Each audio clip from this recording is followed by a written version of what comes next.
Dans cette question, on traite le lien entre la fonction dérivée et sa fonction primitive. Très important d'être clair par rapport à ce concept de primitive. On va utiliser cette théorie. La primitive de f', c'est juste f plus une constante, donc c'est une infinité de primitives. Et l'idée de l'exercice, c'est de trouver une avec des conditions complémentaires. Voilà l'idée, l'esprit de l'exercice.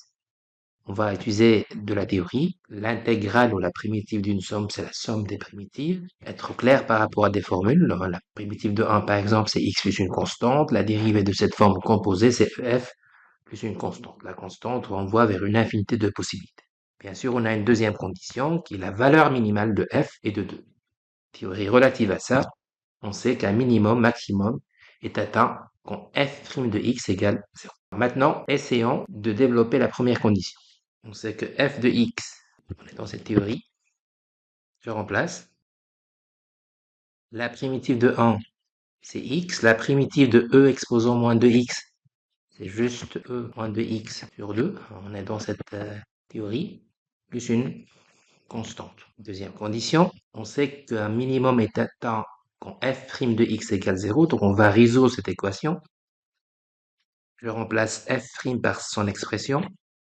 J'isole. Passage par ln. ln de 1, c'est 0. On isole le x. Donc, le x égale 0, c'est là où la fonction va atteindre sa valeur minimale qui sera égale à f de x égale 2. Donc, je vais utiliser cette condition. F de ce 0 égale 2. Je remplace dans cette expression. L'idée pour moi, c'est d'isoler la constante. Voilà, la constante, donc ma fonction unique, c'est f de x égale le x déjà trouvé, e de moins 2x sur 2 déjà trouvé, et parmi les infinités des primitives, je choisis celle qui a c égale 3/2. Dans cet exercice, on vous fait travailler autour du calcul intégral. La première, c'est juste la relation de Chasles. Entre A et C, on peut faire un chemin intermédiaire. La deuxième, on inverse les bornes avec l'insertion du signe négatif. Et la troisième, c'est la linéarité du calcul intégral, c'est-à-dire quand on a des constantes, on peut les faire sortir sans problème. L'exercice, on vous donne 3 intégrales définies qui sont là. Première intégrale égale 4, deuxième 26 sur 3, troisième 7/3. Et on vous demande de trouver 3 autres. Alors il faut juste jouer avec les propriétés. On peut décomposer.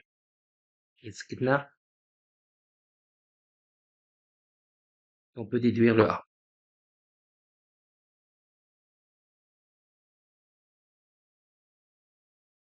On remplace.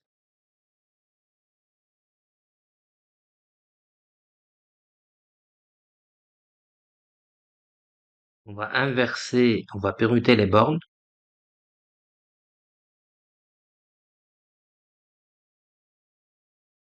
On remplace.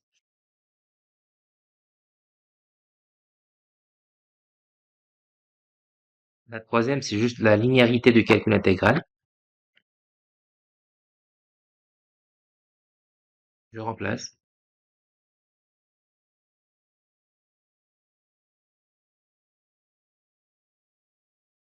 Dans cet exercice, on vous fait travailler autour des intégrales définies et l'interprétation graphique de cette notion. Toute la théorie se trouve ici. On vous donne une fonction avec un paramètre, et l'idée c'est de trouver le paramètre avec une condition. La condition est donnée sur le calcul d'air. Premier travail consiste à trouver les bornes, c'est-à-dire là où les deux courbes se croisent. On est dans cette théorie. On égale les deux fonctions. On résout en x. On factorise. On a x égale 0 ou x carré égale 1 sur a. Le paramètre a est un paramètre positif. Donc cette équation admet deux racines.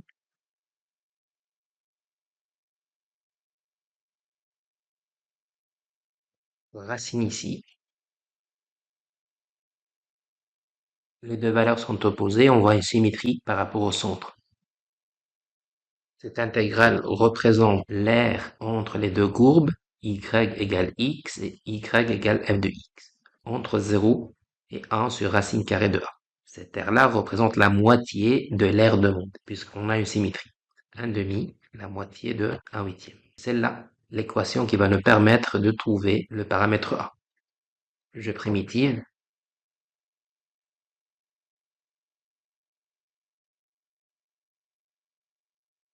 ça vient de... Je remplace,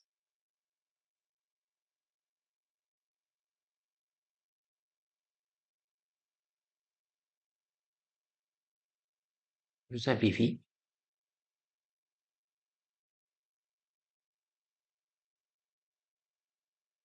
sur le A.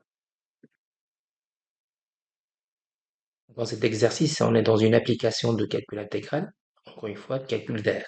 Première remarque avant d'aller aborder les questions, observons la courbe, essayons de repérer ce qu'on peut repérer facilement. Alors déjà, on a deux courbes qui ne sont pas identifiées, mais on est capable quand même de dire que la parabole représente la courbe de f et la droite représente la courbe de g. La théorie relative à cet exercice ne va pas échapper de ces quatre propriétés. L'aire demandée, elle est entre le zéro qu'on voit, mais on a une deuxième borne qu'on n'a pas. Alors pour avoir cette borne, il suffit d'égaler les deux fonctions. On résout, c'est un deuxième degré, on a deux solutions, donc cette borne c'est 3.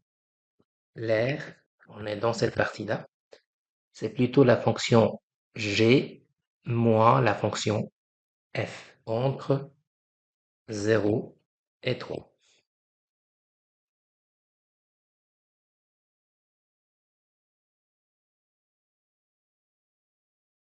On développe, on calcule en fonction de cette formule.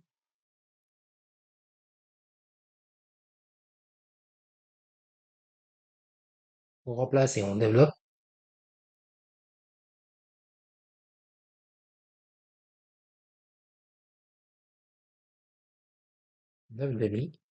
Unité d'air. La réponse, bien évidemment, est positive car il s'agit d'un calcul d'air. Dans cette partie, on est encore une fois dans le calcul intégral. Il s'agit ici d'une fonction trigonométrique. On insère le paramètre k. L'idée, c'est de trouver k avec des conditions. La condition ici est une condition sous forme d'une intégrale à calculer. Et c'est celle-là, c'est cette partie qui va nous donner l'équation à résoudre pour trouver le k. Commençons par développer cette condition. Je remplace.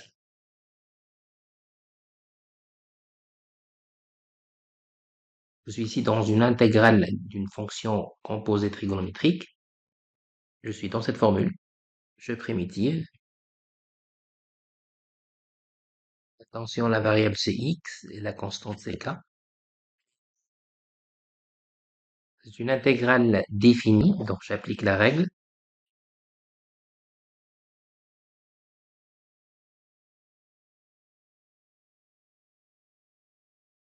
Je simplifie. Cosinus de 0, c'est une valeur particulière, son cosinus c'est 1.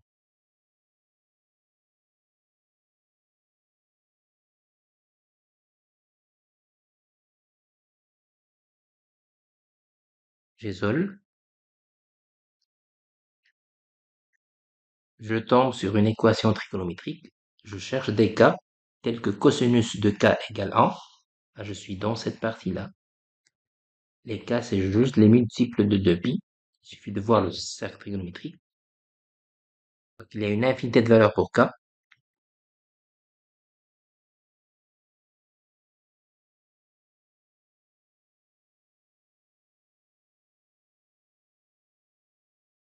On me demande deux valeurs positives. Il suffit de prendre deux valeurs positives.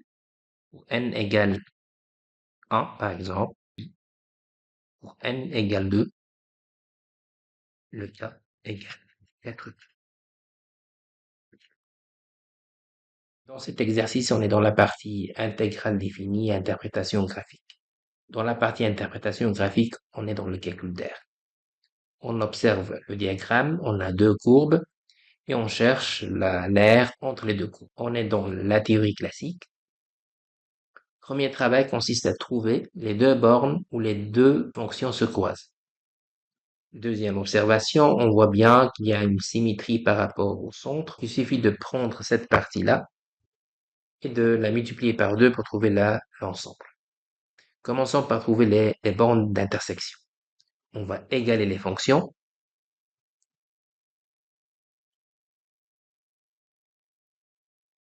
On résout. On factorise. On a trois racines évidentes, x égale 0, ou x égale 1, ou x égale moins 1. Si on est entre 0 et 1, ben c'est plutôt la fonction x moins la fonction x cube. On est ici.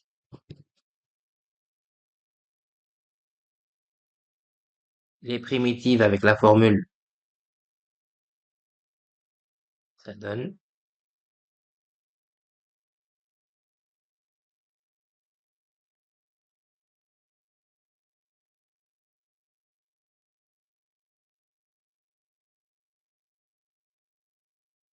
donc l'air total égale 2 fois 1 quart, ça fait 1 demi unité d'air. L'intégrale calculée est bien une valeur positive car elle représente une aire. Dans cet exercice, on est dans le lien graphique entre une fonction et sa fonction dérivée. On a plusieurs affirmations. On vous demande de les commenter par vrai ou faux. Première affirmation, le produit f de x, f' de x est positif pour un x appartenant à l'intervalle moins 3, moins 1,4 et 1, 2,7. Graphiquement, entre moins 3 et moins 1,4, la fonction f est positive. En même temps, elle est croissante, donc sa fonction dérivée est aussi positive. Un nombre positif multiplié par un nombre positif, le produit donne un nombre positif, donc ça reste positif. Entre 1 et 2,7, la fonction f se trouve dans la région négative. Elle est négative. Elle est décroissante, donc f' est aussi négative. Deux nombres de même signe, le produit est positif. Donc cette affirmation est vraie. Deuxième affirmation, on vous fait travailler autour d'une formule très importante à connaître. La primitive de f', c'est juste la fonction f. Bon, on calcule.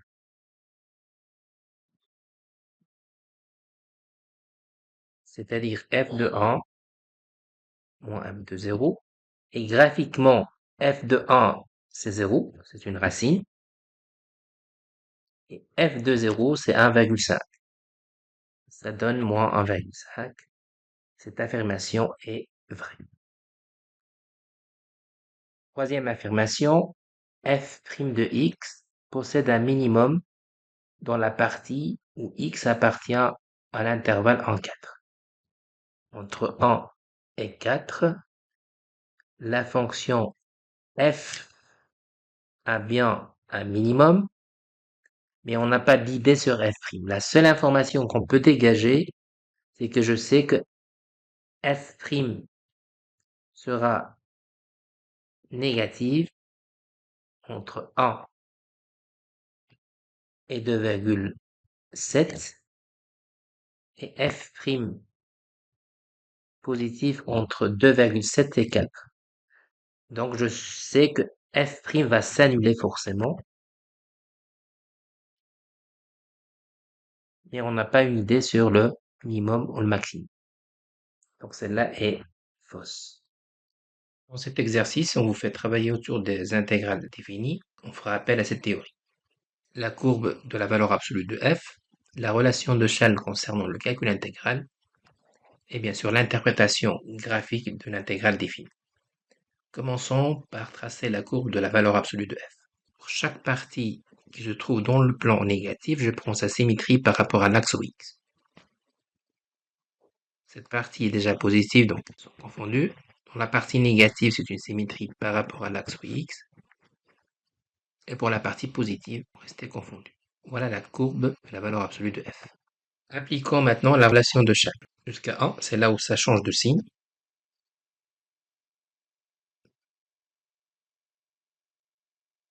Si je note cette région, cette aire-là, A, ça sera juste quand A plus grand B. Je passe maintenant à la courbe de f. Je fais la même chose. J'applique la relation de Chasles. Attention, c'est de f, pas de la valeur absolue de f.